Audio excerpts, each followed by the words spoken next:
So if there is one takeaway for both of you that you want the audience to know from a teacher standpoint, from a family therapist standpoint, what would it be?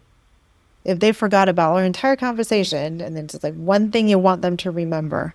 So I have a couple of thoughts. One, it's to remember the importance of stories for children and what they actually do, and the importance of understanding too that children relate so much to the source of the information they're being given, who's giving the information. And I think especially like now my oldest daughter's 15, she's a teenager, and I could say the exact same things that somebody who is not her mother could say, and they will hit entirely differently. So who is sharing the information is really important. And the fun thing about stories is kids get to hear this information not from a parent or, a teacher, or even somebody who may just have like a critical eye looking at them, but from this sort of greater power, esoteric, ethereal situation. And so the information they're getting from the stories, the lesson they're getting from the stories can hit really differently. So I think there's a lot of value in sharing stories with children, encouraging reading at all ages. I think that is something I would really want to encourage parents to look into and really see the importance of storytelling at all ages.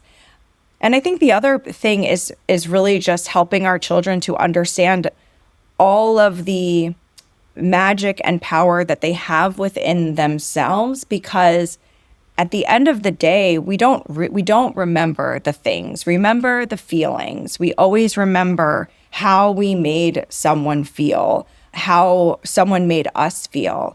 And especially at a time where what you're wearing, what they had, what you didn't, feels like it's the be all end all. Really remembering that no one is going to remember what you wore, but they are going to remember what you said or how you made them feel.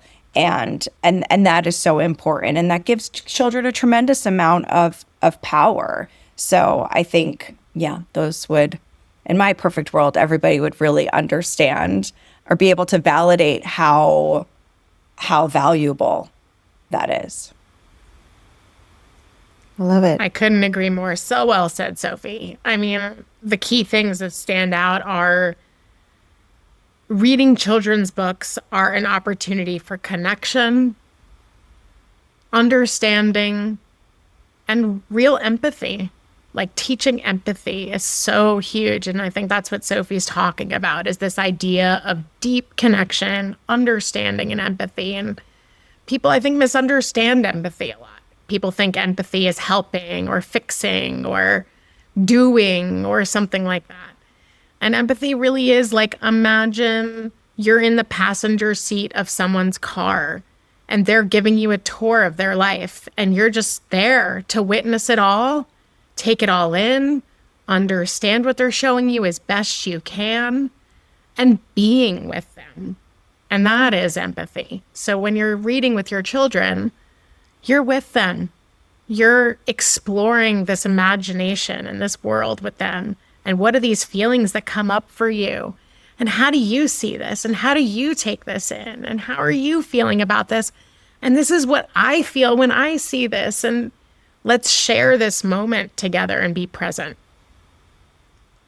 Well, yeah, that's so well said. I love it. And it's just so interesting. And in my world, we're straddling between children's development and tech and podcasting and all the things. And we have this big pink elephant, AI, in the room that actually a lot of people are talking about it, but nobody knows what to do with it. And it's questions of consciousness and all the different things.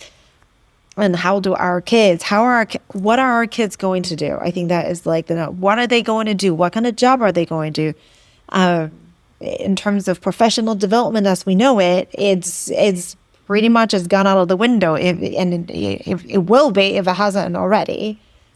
But at the end of the day, like, for this human experience to build capacity and to thrive is really learn how to feel. That is the first and foremost.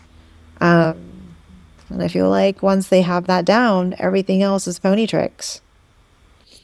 So, yeah. They will have to be innovators and creators. Absolutely. Yeah. Yeah.